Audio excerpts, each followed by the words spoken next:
I want to give another aspect, the roles between the mother and father. Lots of times, naturally, the mother is with the child more, and it turns out sometimes that the child listens to her less, and at some point, she says to him, wait till Daddy comes home. I'll tell him what happened here. And then she actually transforms the father into some kind of policeman or scarier character. What do you think about that? And what's the right way to still make this division between mother and father in setting boundaries? It's a very complicated system.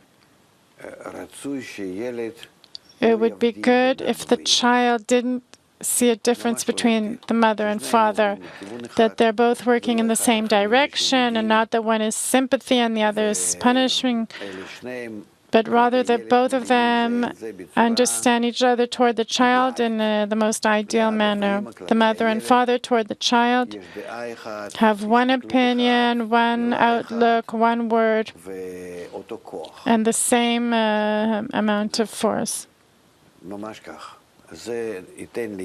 This gives the child the willingness to look for the same thing in life. He knows that a family is where everyone is in one thought, one desire, one understanding.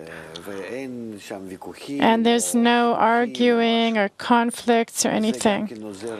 It also helps him to integrate with them. And not that he's looking for some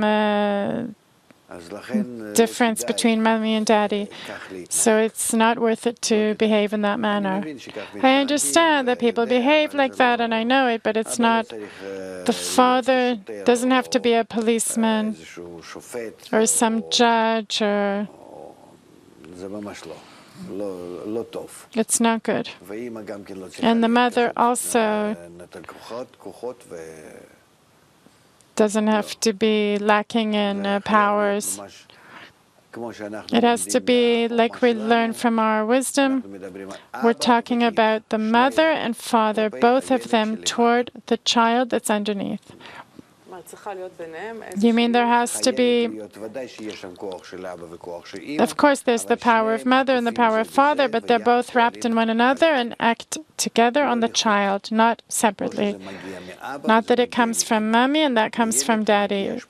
From the child, they get their influence from both as one.